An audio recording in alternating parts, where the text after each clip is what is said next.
चंद्रयान 3 का विक्रम लैंडर जब से चांद की सतह पर लैंडिंग किया है, तब से लेकर अब तक चांद की दुनिया के भयानक खुलासे कर रहा है।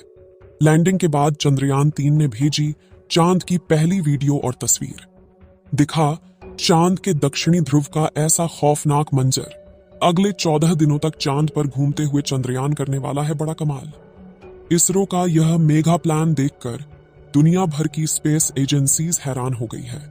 दोस्तों, चांद की कक्षा में पहुंचने से लेकर आज तक इसरो के चंद्रयान 3 ने हर रोज लगभग नई तस्वीरें और वीडियो भेजा है। और क्या आप जानते हैं कि रूस का लूना 25 जिस दिन क्रैश कर गया, उस दिन भी लूना के स्थित की दुर्लभ तस्वीरें साझा की थीं, जिसमें चंद्रमा का वह फोरसाइट दिख रहा था जिससे धरती पर बैठकर किसी भी टेलीस्कोप से नहीं देखा जा सकता। लेकिन इस वक्त की सबसे बड़ी खबर यह है कि चंद्रयान 3 चंद्रमा की सतह पर सफलतापूर्वक लैंड कर चुका है, जिसके तुरंत बाद उसने अपने अंदर लगे एडवांस हाई क्वालिटी कैमरा की मदद से चांद के दक्षिणी ध्रुव की पहली झलक कैप्चर कर ली है।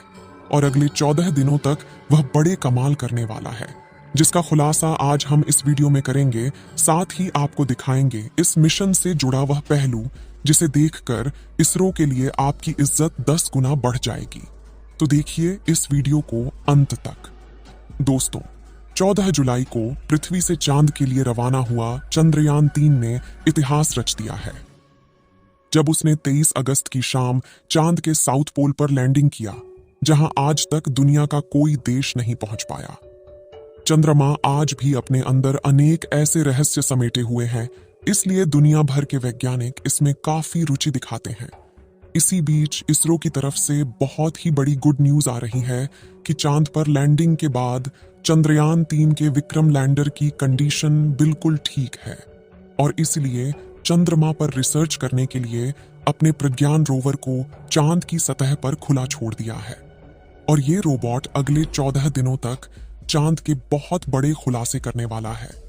वहीं विक्रम लैंडर के एडवांस कैमराज ने चांद पर अपनी लैंडिंग साइट की सबसे ताजा तस्वीरें भेजी हैं। इन लेटेस्ट फोटोज में सूरज की रोशनी को रिफ्लेक्ट करके चमक रही चांद की खूबसूरत सतह को साफ साफ देख सकते हैं। साथ ही यह भी देख सकते हैं कि चांद की सतह कितनी ज्यादा ऊबड़ खाबड़ है, जिसका यह हाल लंबे समय तक उल्का पिंडों की बारिश की वजह से हुआ है। वहीं लैंडिंग से ठीक पहले विक्रम लैंडर पर लगे लैंडर पोजीशन डिटेक्शन कैमरों ने चांद की कई कमाल की फोटोज खींची थी। और इसरो द्वारा शेयर की गई इन तस्वीरों में आपको कुछ नाम लिखकर दिखाई दे रहे होंगे, क्योंकि चंद्रमा पर मौजूद बड़े बड़े इम्प्लांट फ्लैट है, जो यहां से तो हमें केवल कद्दू की तरह दिखाई दे रहे हैं। लेकिन चौंकाने वाली बात यह है कि इन्हीं रहस्यमय गड्ढों के नीचे 1-2 किलोग्राम नहीं, बल्कि पूरे 10 करोड़ टन पानी मौजूद हो सकता है और कई बेशकीमती खनिजों का भंडार हो सकता है, जिसका रिसर्च करने के लिए विक्रम ने अपने प्रज्ञान रोवर को रवाना कर दिया है। तो चंद्रयान 3 के रिसर्च मिशन के ऑब्जेक्टिव क्या है और ये अपने रिसर्च के दौरान चांद के किन किन रहस्यों से पर्दा उठाने वाला है, जिससे नासा और रूस को भी जलन होने लगी है। आइए जानते हैं दोस्तों। विक्रम लैंडर पर कोई चार्ज नहीं लगेगा, यानी कि लैंडिंग के बाद अब वो अपनी जगह पर खड़ा होकर चंद्रमा पर सर्च करेगा, जिससे यह चांद के पतले वातावरण के अंदर मौजूद प्लाज्मा पार्टिकल जारी करेगा। दिन और रात में चंद्रमा की सतह के बदलते तापमान की जांच करेगा, अपनी लैंडिंग साइट के आसपास आने वाले भूकंप की गति और तीव्रता की स्टडी करेगा और सतह के नीचे लेजर फेंककर सरफेस एलिमेंट्स की जांच करेगा, जिसके लिए इसके अंदर 4 पेलोड उपकरण लगाए गए हैं। जबकि चंद्रयान 3 का प्रज्ञान रोवर अपने टायर्स की मदद के चलते हुए चांद के दूर दराज इलाकों की तरफ रवाना हो चुका है और चलते चलते इसने इसरो को भी चांद का डेटा भेजना शुरू कर दिया है। आपको बता दें कि प्रज्ञान रोवर में लेजर इंडक्टेड ब्रेकडाउन स्पेक्ट्रोमीटर और अल्फा पार्टिकल एक्सरे स्पेक्ट्रोमीटर जैसे 2 पेलोड उपकरण लगाए गए हैं, जो कि लेजर की मदद से चांद की सतह के अंदर तक जाएंगे और सतह के नीचे मौजूद पानी का पता लगाएंगे।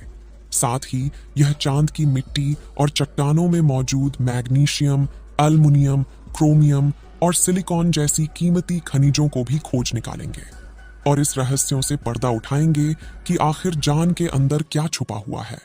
यानी अगर अपने इस मिशन में विक्रम लैंडर और प्रज्ञान रोवर ने चांद पर किसी कीमती खनिज या पानी का भंडार खोज लिया, तो यह इतना बड़ा कामयाबी होगा कि भविष्य में जब भी चांद का नाम लिया जाएगा तो इसके साथ ही इसरो और भारत का नाम भी जोड़ा जाएगा।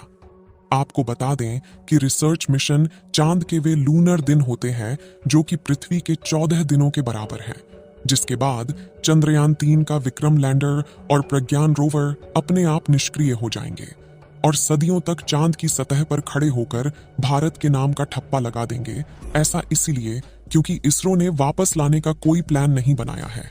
वहीं इसे सिर्फ दिन के वक्त ही काम करने के लिए डिजाइन किया गया है, यानी 14 दिन के बाद जब विक्रम लैंडर की लैंडिंग साइट पर अगले 14 दिन के लिए रात होगी, तब इसके सोलर पैनल चार्ज नहीं हो पाएंगे और धीरे धीरे इसके सभी उपकरण बंद हो जाएंगे।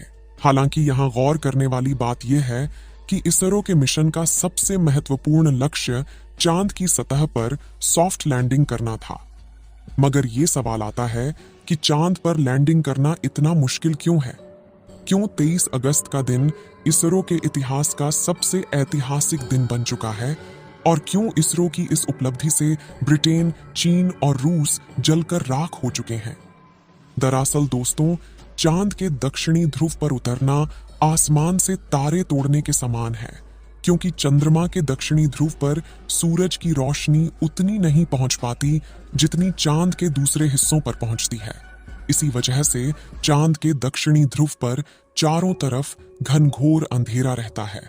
वहीं पृथ्वी से चंद्रमा के इस क्षेत्र की दूरी ज्यादा होने की वजह से लैंडिंग के दौरान कमांड सेंटर का लैंडर से संपर्क टूटने का खतरा बना रहता है।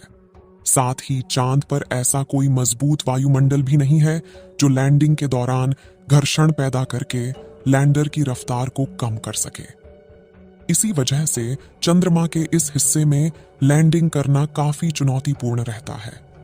ऐसे में किसी भी स्पेसक्राफ्ट को चांद पर लैंड करवाने का एक ही तरीका मुमकिन है, जिसे चंद्रयान 3 के विक्रम लैंडर ने ही अपनाया था।